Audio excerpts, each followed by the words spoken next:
Eu sou Patrícia Lins, psicanalista, e esse é o meu canal no YouTube. Sejam todos muito bem-vindos. Esse nosso quadro é intitulado Pais, Mães, Filhos, Como Lidar?, em que nós trazemos algumas questões palpitantes sobre o relacionamento entre pais e filhos, notadamente filhos-crianças, mais extensíveis também a outras abordagens. E o nosso tema de hoje visa falar sobre agressividade infantil. Qual o caminho possível aos pais? Como lidar, como entender com tudo isso?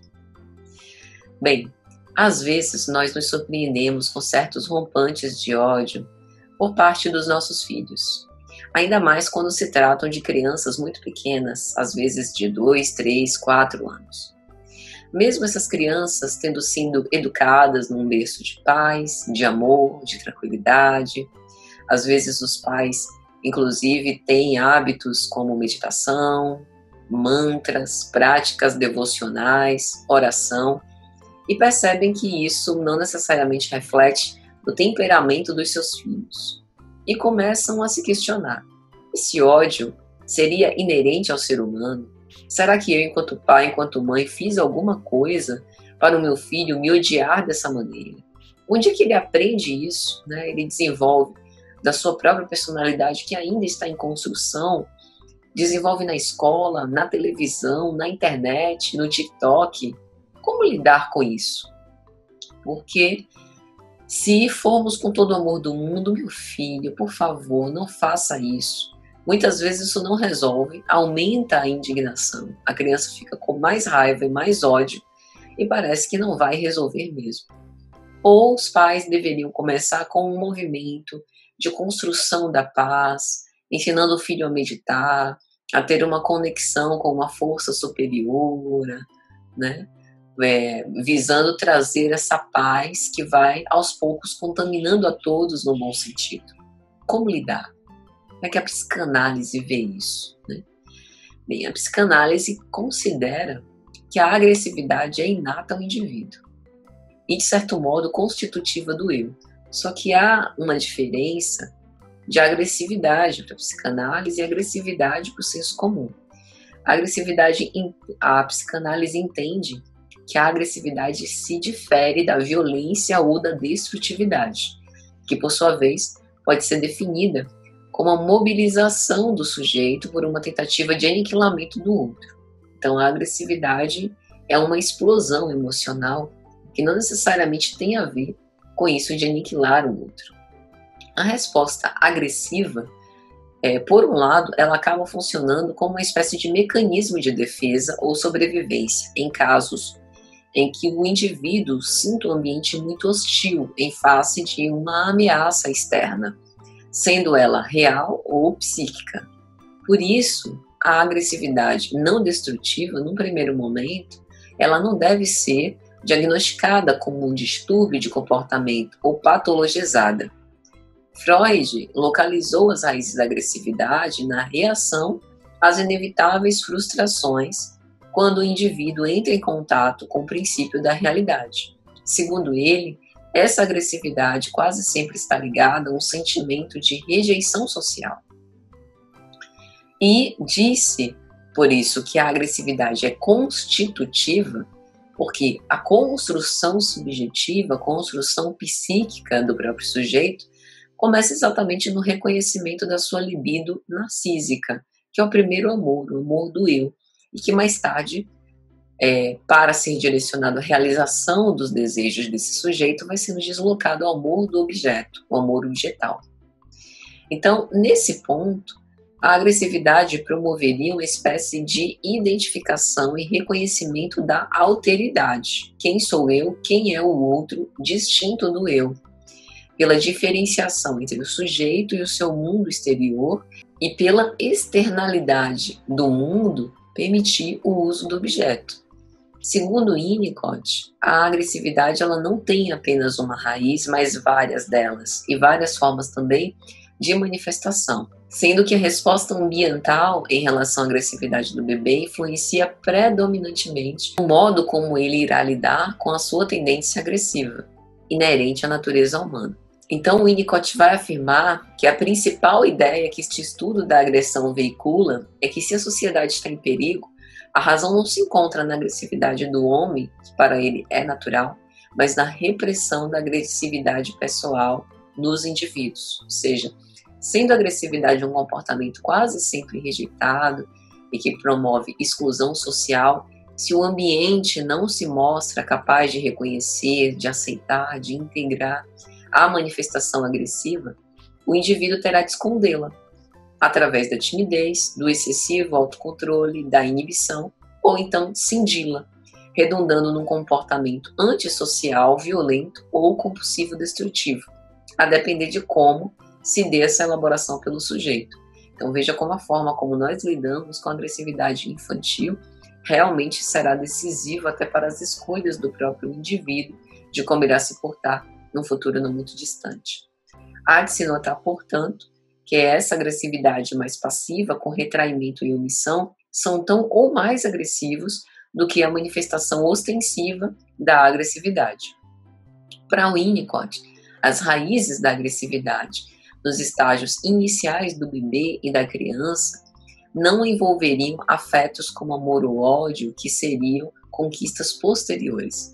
Então, a demonstração da agressividade do bebê nada mais é do que a busca e a explosão de espontaneidade, a vitalidade, a impulsividade natural, como busca pelo alívio imediato de um estado de urgência total, como o estado do bebê que chora de fome. Aliás, o choro do bebê é o primeiro sinal da sua agressividade, porque desde as fases da alimentação, a agressividade está presente. É ela que possibilita ao sujeito a experiência de procurar conciliar a ambiguidade de proteger aquele que ama e de destruir sua fonte de satisfação, como o bebê que procura o seio para a sua saciedade, que depois de alimentado afasta o seio ou afasta-se dele aquele que o alimenta. E nas crianças é importante a gente ponderar que a agressividade pode caracterizar uma expressão de busca de atenção, de dificuldade de adaptação ambiental, de incompreensão pela própria maneira de ser, de inabilidade para a assimilação de traumas ocorridos, sensação de insegurança, de baixa autoestima, de inferioridade, sentimento de rejeição por ser quem é, de inadaptação à dinâmica familiar, inabilidade para expressar seus sentimentos, né? Lembremos desse fenômeno regressivo, de que o bebê não consegue comunicar aquilo que sente, então chora, grita. Então a criança, mesmo tendo esses elementos da fala, por vezes sente ou se sente inábil de expressar os seus sentimentos e reage agressivamente para demonstrar o seu descontentamento. Pode também ser uma identificação com o comportamento agressivo, né, da figura paterna ou materna, ou os dois, ou alguma outra função de um cuidador que seja relevante para esse indivíduo, ou ainda uma necessidade de autoafirmação nas disputas de poder e atenção, especialmente se houver outros indivíduos que estejam concorrendo com a atenção da mãe, notadamente a mãe, né? Um irmãozinho mais velho ou mais novo, o que é mais frequente, dentre outras situações. Então, por isso, perante uma atitude agressiva da criança, né, que ao olhar dos pais já esteja passando das raias da normalidade, é importante ser firme para que possa ser mantido o controle emocional e não ceder à birra infantil, apurar a escuta, entender através dessa linguagem, né, qual a mensagem que essa criança deseja transmitir com base nessas hipóteses que nós falamos há pouco, porque a agressividade sempre carrega uma mensagem que precisa ser ouvida, não obstante o seu formato violento, né, o seu formato inóspito, hostil.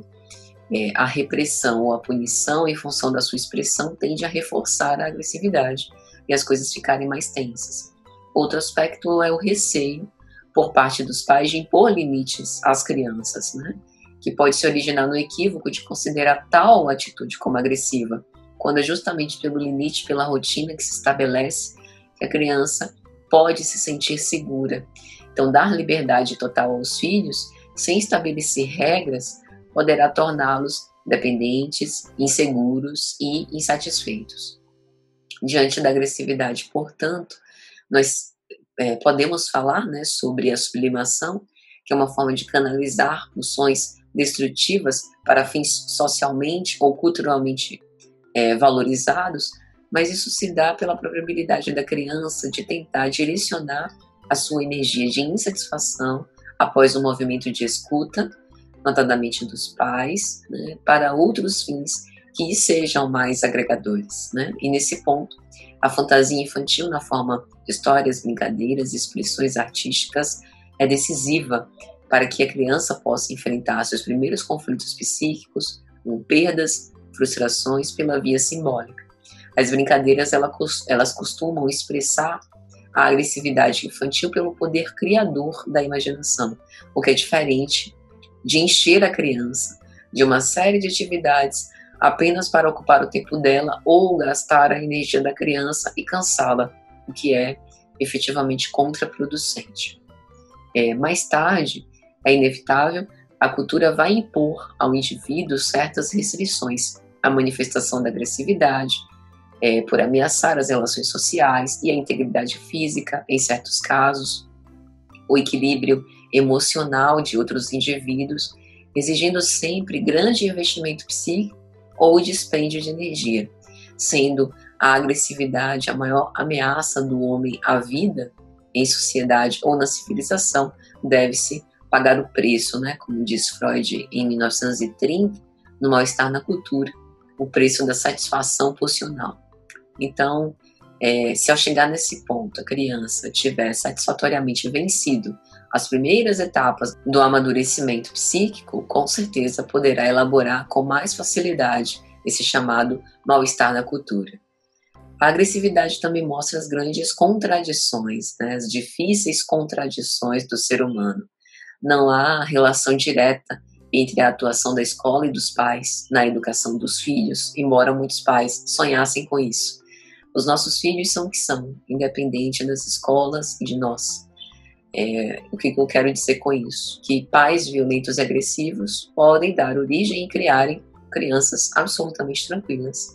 Pais mansos e pacíficos podem dar origem e criar filhos insubordinados e violentos. Então é lógico que há um poder de influência bastante representativo.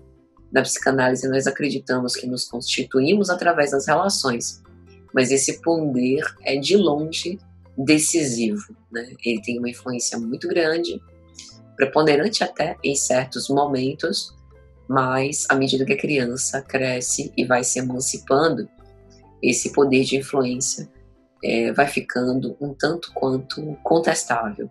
Talvez o que nós estejamos também chamando de ódio dessa criança pode ser uma reação mais enérgica do que ela não gostaria de fazer, de aprender, né? E do que nós também não gostaríamos de que ela expressasse. Esse movimento, né, de conquista do equilíbrio e da paz é inevitavelmente de dentro para fora.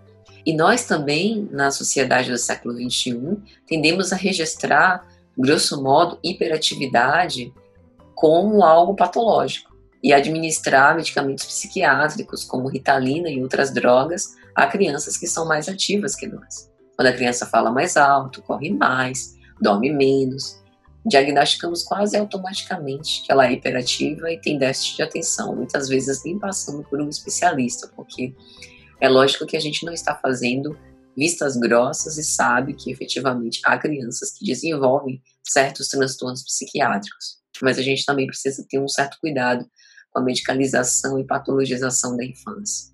Eu sempre digo que o aporte medicamentoso é um recurso que a gente faz uso para que o sujeito tenha condição de ser. E isso deve ser investigado dentro de um tratamento médico, né, com uma medicina humanizada e atenta aos aspectos emocionais e psicológicos do indivíduo que está ali em formação. Tem algumas condições de risco.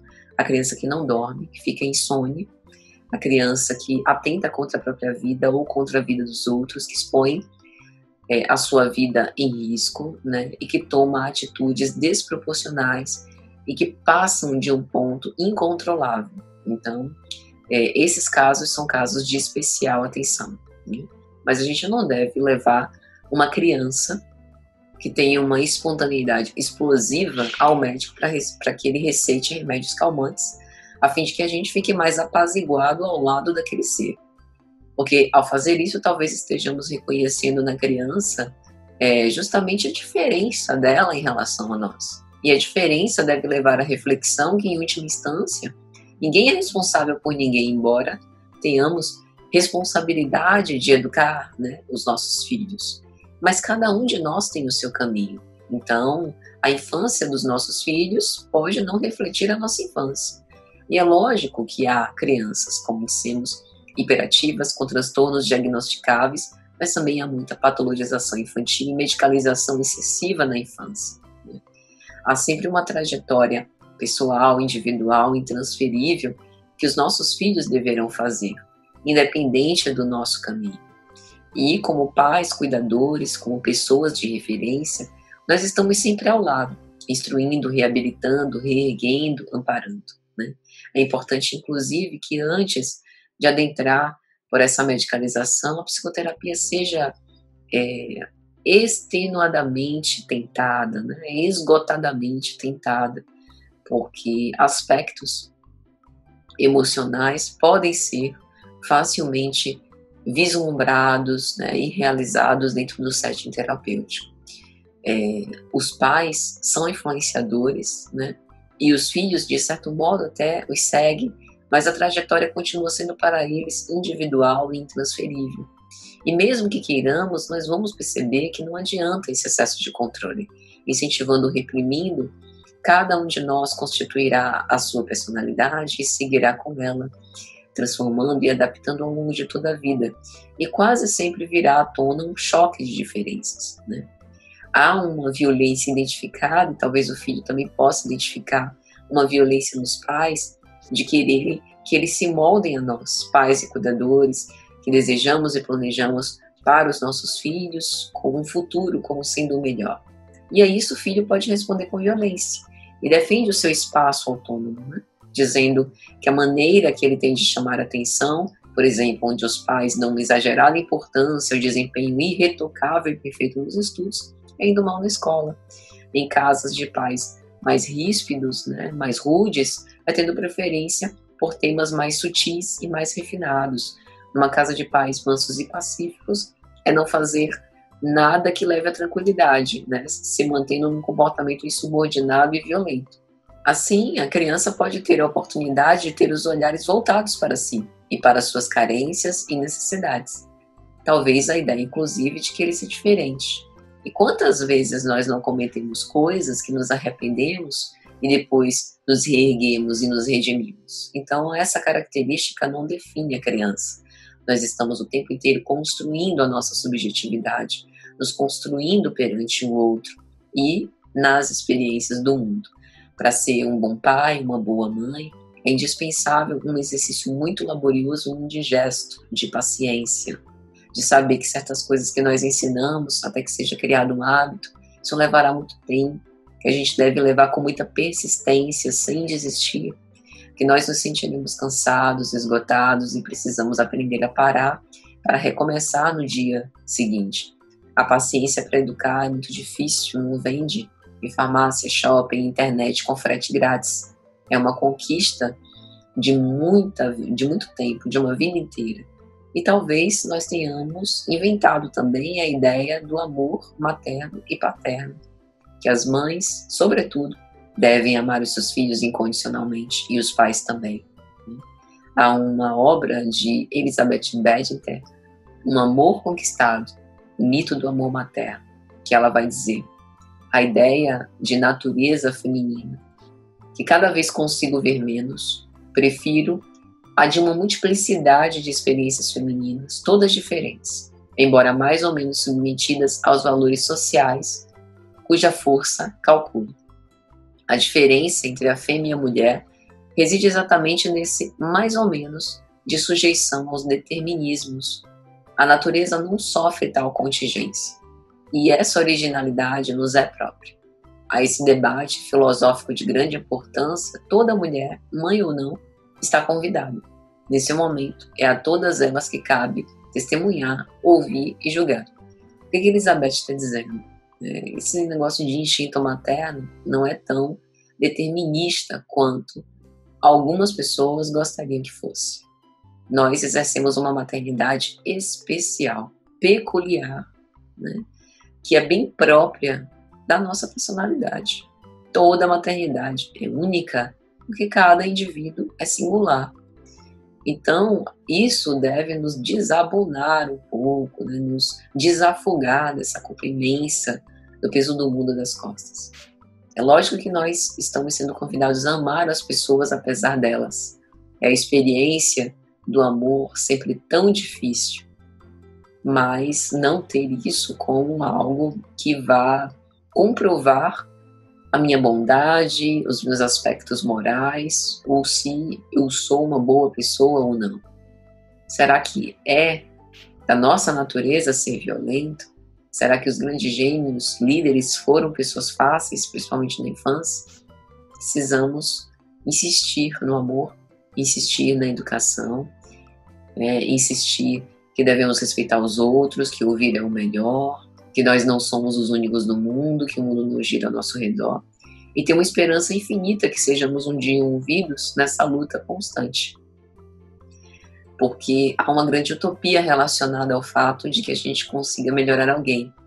O que torna possível educar alguém é a gente acreditar nisso, mas isso só deve nos levar a atuar no presente com mais amor, fazer o máximo que nós pudermos para efetivamente deixar uma marca positiva nessa constituição subjetiva. Então, meus amigos, é mais ou menos isso. Espero que vocês tenham gostado. Eu sou Patrícia Lins, psicanalista, e esse é o meu quadro Pais, Mães, Filhos, Como Lidar? E hoje nós analisamos alguns caminhos possíveis perante a agressividade infantil. Te vejo na próxima.